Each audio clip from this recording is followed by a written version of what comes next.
తోడుగా నిలవడండి. ముమ్మాటికి ప్రవీణ్ పగడాల విషయంలో జరుగుతున్న కుట్ర కుతంత్రాలను ఇవన్నీ చెప్పడం జరిగింది. దయచేసి ఎవరైతే మార్నింగ్ లైవ్లో మాట్లాడాలనుకుంటున్నారో మీకు మార్నింగ్ లైవ్లోకి వెళ్ళే ముందు ప్రధానంగా దయచేసి మీకు ఏమైనా డౌట్స్ ఉంటే ఆ డౌట్స్ ఈ నెంబర్ కూడా కాల్ అని కంటిన్యూగా చెప్తున్నా కదా, వెంటనే చెప్పండి. మీకు ఏది ఉన్నా మీరు భయపడితే ఎవరేం చేయలేరు. 9977904514 నెంబర్కి కాల్ చేయండి. అలానే 9866 నా పర్సనల్ నెంబర్స్ ఇవి 9866452123 ఈ నెంబర్లకు వెంటనే కాల్ చేస్తే మీకు సమాచారం అందిస్తాను. ఈ 2 నెంబర్లకు వెంటనే కాల్ చేయండి. ఇక్కడనే నా దగ్గరనే ఉన్నాయి. మీకు ఏదైతే డౌట్స్ ఉన్నాయో మీ డౌట్స్ నేను వెంటనే చెప్తాను. మీ డౌట్స్కి నేను క్లారిటీ ఇస్తాను. మీకు ఏమైనా డౌట్స్ ఇవరిదాకా మాట్లాడినటువంటి లైవ్లో మీకు ఏమైనా అభ్యంతరాలు ఉన్నా ఏమైనా డౌట్స్ ఉన్నా మీరు చెప్పొచ్చు, మీరు మాట్లాడచ్చు. ఎక్కడున్నాయినా మీరు ఎక్కడి నుంచి మాట్లాడుతున్నా మీరు నిర్భయంగా ధైర్యం చేసి మాట్లాడచ్చు. ఈ 2 నెంబర్లకు మీరు మాట్లాడచ్చు. సిస్టర్స్ అండ్ బ్రదర్స్ చాలా వరకు కాల్ చేస్తున్నారు. దుబాయ్ నుంచి హలో హలో లక్ష్మి దుబాయ్ నుంచి కాల్ చేస్తున్నారు. ఒక్క నిమిషం. దుబాయ్ నుంచి సిస్టర్ చేస్తుంది.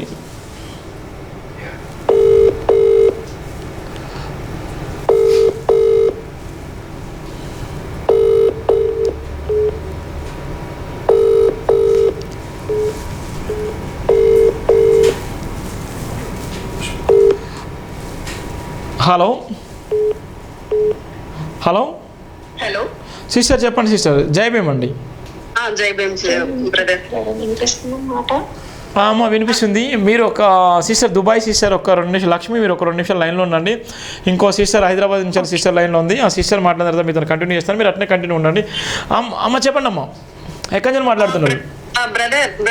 చెప్పండి అమ్మ, ఎక్కడి నుంచి మాట్లాడుతున్నారు? హైదరాబాద్ నుంచి మాట్లాడుతున్నారు. అమ్మ చెప్పండి, ఇప్పుడు జరిగినటువంటి లైవ్ చూస్తున్నారా?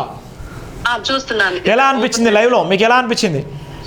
బ్రదర్ మీరు చెప్పిందంతా చాలా ప్రాక్టికల్ గా చెప్పారు. అండ్ ఆల్సో మన ప్రవీణ్ అన్నని ఎట్లా చేశారు ఏం సంగతి అని చిన్న పిల్లలకు కూడా అర్థమవుతుంది. అది యాక్చువల్లీ ప్రవీణ్ అన్న ప్రాబ్లం ఏంటంటే ఆయన టోటల్ ఒక చెట్టు కొమ్మలు పువ్వులు కాయలు టచ్ చేయకుండా వేరుతో సహా చెప్తున్నాడు. అంటే అర్థం ఏంటంటే మన భారతదేశం, మన భరతఖండంలో ఎట్లా అసలు హిందూ మతం ఎట్లా స్టార్ట్ అయింది, అసలు ఏమేమి రకాలు ఏమేమి జరిగాయి, అసలు ఏంటని ప్రాపర్ విషయాలు చెప్తున్నాడు ఆయన. ఇప్పుడు ఇది ఫ్యూచర్ లో ఆ హిందూ మతం అని చెప్పుకునే వాళ్ళకి చాలా ప్రాబ్లం ఇస్తుంది. ఎందుకంటే ప్రతి ఒక్క ఎస్సీ ఎస్టీ బీసీ వీళ్ళందరికీ కూడా వాళ్ళకి వ్యతిరేకం అవుతారు. ఎందుకంటే ప్రవీణ్ అన్న ఇప్పుడు ఎస్సీ ఎస్టీ వాళ్ళు ఇంత ముందు ఎలాంటి అనుభవాలు అనుభవించారు, ఎలాంటి పరిస్థితులు అనుభవించారనేది క్లియర్ కట్ గా ప్రూఫ్ తో సహా మాట్లాడుతున్నారు. ఫైనల్ గా ఏం చెప్పాలనుకుంటున్నావు? ఫైనల్ గా ఏం లేదన్నా, ఇప్పుడు ఆయన్ని ప్రాపర్ గా డిస్టర్బెన్స్ లేకుండా క్లియర్ చేశారు. ఏ విధంగా ప్రొటెక్షన్ ఏ విధంగా న్యాయం కోసం అజయ్ బాబన్నని అట్లా చేసింది కావాలని ఆయన మీద ఆ కేసు మీద ఫోకస్ లేకుండా డైవర్ట్ చేయడం కోసం చేసిన ఒక నాటకం ఇదంతా. రెండో విషయం, ఆ జోసెఫ్ అనే అతను మాట్లాడుతున్నాడు కదా, దయచేసి జోసెఫ్ నెంబర్ ఉంటే జోసెఫ్ నెంబర్ మీ దగ్గర ఉంటే నేను లైవ్ లో ఫోన్ మాట్లాడతాను. జోసెఫ్ నెంబర్ మీ దగ్గర ఉంటే నాకు చెప్పొచ్చు. దయచేసి ఎవరైనా కాల్ చెప్పొచ్చు. జోసెఫ్ గారి నెంబర్ ఉంటే నేను ఇక్కడ మీ డిస్ప్లే ఇస్తాను. ఆయనతో మాట్లాడుకున్న వాళ్ళు ఉందా? జోసెఫ్ అసలు రోమన్ క్యాథలిక్ అని చెప్తున్నారు బ్రదర్. దయచేసి ఒకసారి ఫోకస్ చేయండి ఈ విషయం మీద. జనరల్ గా రోమన్ క్యాథలిక్ లో పాస్టర్స్ అనే వాళ్ళు ఎవరు ఉండరు. అవును, రోమన్ క్యాథలిక్స్ లో ఫాదర్స్ ఉంటారు. ఫాదర్స్ కింద క్యాటకిస్ట్ అనే పీపుల్ ఉంటారు. ఇప్పుడు ఆ క్యాటకిస్ట్ అనే సిస్టమ్ క్యాన్సిల్ చేశారు. క్యాటకిస్ట్ అనే వాళ్ళు లేరు ఇప్పుడు. ఫాదర్స్ మాత్రమే ఉంటారు. రెండో విషయం, ఫాదర్స్ ఇట్లా చిన్న చిన్న విషయాలు ఐ మీన్ ఫాదర్స్ ఎట్లా అంటే రోమన్ క్యాథలిక్ పీపుల్ మనకి జాయింట్ ఫ్యామిలీ లాగా. జాయింట్ ఫ్యామిలీలో ఒక కార్యక్రమం చేస్తున్నారంటే ప్రతి ఒక్కరు నిర్ణయం తీసుకొని ఫైనల్ గా ఆ ఇంటికి పెద్ద ఎవరో వాళ్ళని ముందు పెట్టి చేస్తారు. అలాగే రోమన్ క్యాథలిక్ ఫాదర్స్ ఎవరు బర్త్డే వాళ్ళు ఇండివిజువల్ గా ఇట్లా వచ్చి కేసులు పెట్టడం అట్లా చెయ్యరు. ఛాన్సే లేదు. వాళ్ళకి క్యాడర్స్ ఉంటాయి. ఫాదర్ కి పైన సుపీరియర్స్ ఉంటారు, వాళ్ళకి పైన బిషప్ ఉంటారు. ఇప్పుడు జోసెఫ్ గారు ఇప్పుడు నకిలీ పాస్టర్ అని చెప్పడానికి ఇప్పుడు మీరు చెప్పేది ఫేక్ అతను. చూసారా సిస్టర్ చెప్తుంది. బికాస్ జనరల్ గా రోమన్ కేథలిక్ ఫాదర్స్ చాలా డిగ్నిటీ మెయింటైన్ చేస్తారు. వాళ్ళు బయటకు వస్తున్నారు అంటే ఖచ్చితంగా వైట్ అంగీ వేసుకొని బయటకు వస్తారు. వాళ్ళు అంగీ లేకుండా ఇట్లా ఊరికి మామూలుగా ప్యాంట్ షర్ట్ వేసుకొని పర్సనల్ విషయాలు ఏమన్నా ఫ్యామిలీతో అట్లా స్పెండ్ చేస్తారు, కానీ ఇలా బయటకు వచ్చేటప్పుడు డెఫినెట్ గా వాళ్ళు అంగీ వేసుకొని బయటకు వస్తారు. ఫేక్ జోసెఫ్ గారు వల్ల ఇలా ప్రవీణ్ పగడాల విషయంలో మాట్లాడేటువంటి గొంతుక అజయ్ బాబు గారు ఇలా జైల్లో ఉన్నారు.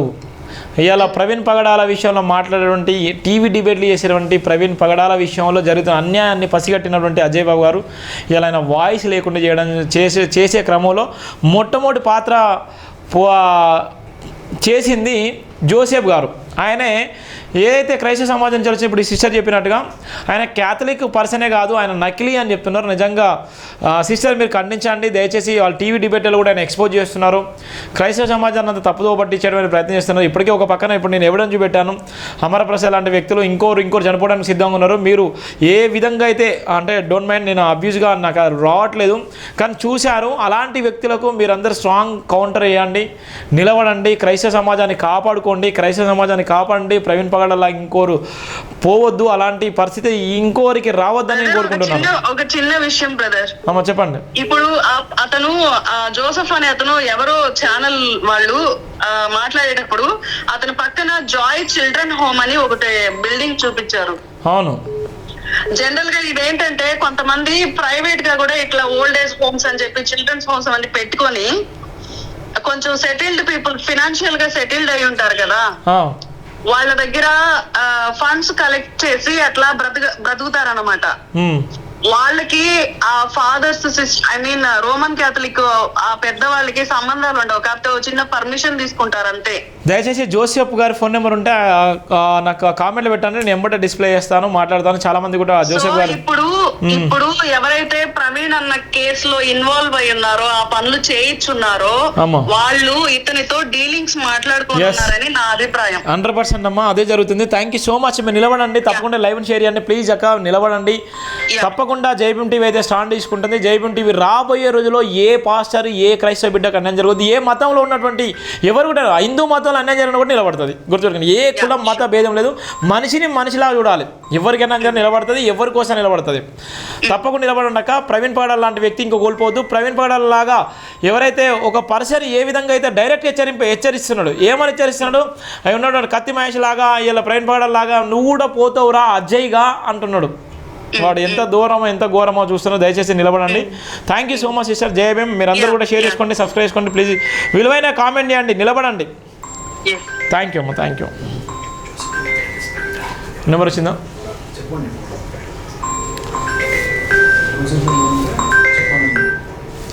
హలో హలో అమ్మ చెప్పండి, ఎక్కడి నుంచి మాట్లాడుతున్నారు? అనకాపల్లి అండి అమ్మ. ఏపీ చెప్పండి అమ్మా. అదే అజయ్ బాబుని అరెస్ట్ చేశారు కదండి అమ్మా. అతను ఎవరో కంప్లైంట్ ఇచ్చాడు కదా, జోసెఫ్ గారు కంప్లైంట్ ఇచ్చారు కదా. ఆయన మరి ఇస్తున్నారు కదండి, ఇట్లట్లు ఎంతమంది ఇవ్వాలని ఒకసారి ఆయన అడగండి మీరు అమ్మా. లేదంటే లైన్ లో మాకు కలపండి, ఆయన అడుగుతాం అమ్మా. ఇప్పుడు ఆయన క్రైస్తవులందరినీ నానా అమ్మబూతులు తిడుతున్నాడు కదా, మరి అతని మంది ఎంతమంది ఎన్ని కంప్లైంట్లు ఇవ్వాలో మరి గవర్నమెంట్ తీసుకుంటుందో లేదో అని మరి ఒకసారి మీరే అడగండి. మరి క్రైస్తవులు అంటే అంత లూజుగా కనబడుతున్నారండి. ఆయన అనవసరంగా చంపేశారు, మంచి ధైర్యాన్ని చంపేసింది కాకుండా ఆయన లేని పోనీ అన్ని పెడుతున్నారు. ఇది ఎంతవరకు కరెక్ట్? మరి గవర్నమెంట్ కి పవన్ కళ్యాణ్ ఎలక్షన్ గెలక ముందు ఏం చెప్పాడు, మీ క్రైస్తవులు ఎవరినైనా ఏమన్నా అంటే ఉరి తీసేయండి నాకు అని చెప్పాడు. అలాంటి వ్యక్తి ఇప్పుడు మాట్లాడట్లేదు. ఒక మనిషి చనిపోయాడంటే ఎంతమంది ప్రజలు ఏడుస్తున్నారంటే, ఎంత రోదన చేస్తున్నారంటే ఆయనకి చేమకుట్టినట్టు కూడా లేకుండా సెలవు లేకుండా ఉన్నాడు. మీరు ఏం చేయాలనుకుంటున్నారు? మరి ఏం చెప్పాలనుకుంటున్నారు? ఏంటండి మీరు ఏం చెప్పాలనుకుంటున్నారమ్మా? అదే ఆయన కంప్లైంట్ ఇచ్చాడు కదండి, జోసెఫ్ గారు కంప్లైంట్ ఇచ్చారు కదా. అవును, ఏం చెప్పాలి జోసెఫ్ గారికి ఏం చెప్పాలనుకుంటున్నారు?